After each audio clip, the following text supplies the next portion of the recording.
guys, it's Alexa from Alexa Loves Books, and I am here today to bring you my February TBR. I'm actually just going to show you what I will be reading for Rainbowthon, which happens next week, February 7 to 14. I found out about it from Riley at Riley Marie. I believe she's actually one of the hosts, and I am quite excited because I do love reading by color for spines. I know it's a weird thing, but I actually enjoy it, and that is actually how I pick out some of my reads sometimes. So I am excited to show you my TBR. Ta-da! Look how pretty that is.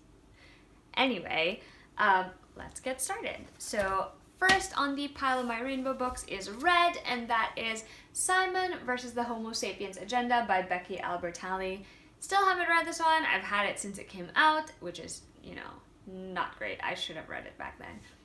It sounds really fun. The only things I know about it has great friendships, great family relationship. It also has very cute like email back and forth between him and another guy, and then someone threatens to ruin it by revealing his secret to the school. I think this is going to be really fun, and I think that a lot of people have really enjoyed this, and I hope I do too.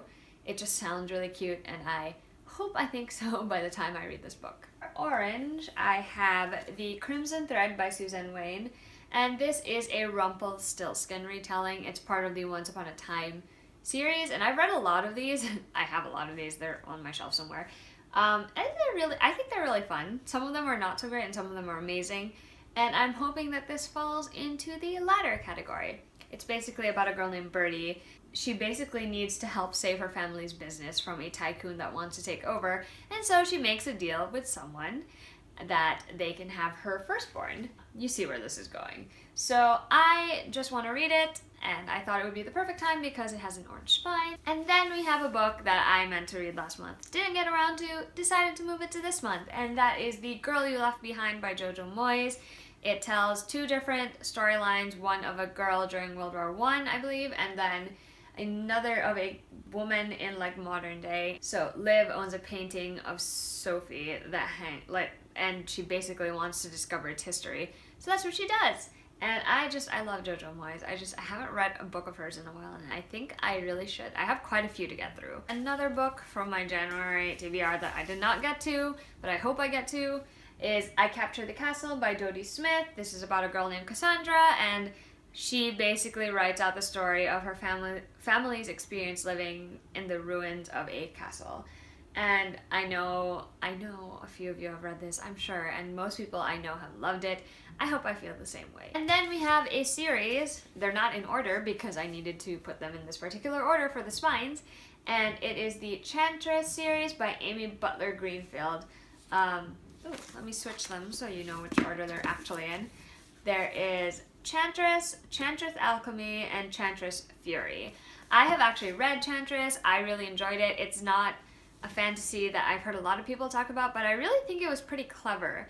It's a bit more slow-paced than most of the ones I enjoyed, but it was very fun.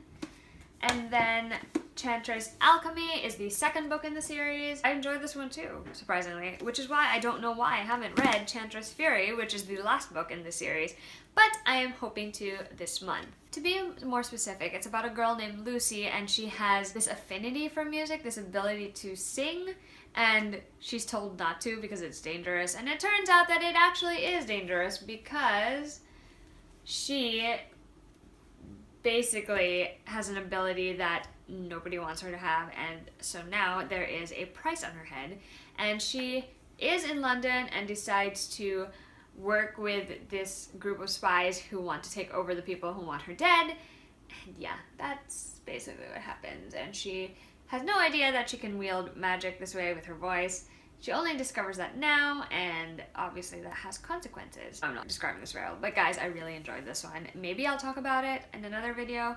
Maybe, we'll see. But I'm going to reread the first two and then read the last one. I didn't describe Rainbowthon very well, so I'm gonna just leave a link to that down below. But this is my TBR for Rainbowthon and for the month of February, and I'm very excited. If you've read any of these, please let me know in the comments and tell me which one I should read first. I was gonna try to read them in the order they're in right now, but we'll see if that actually happens. Alright, till next time guys, bye!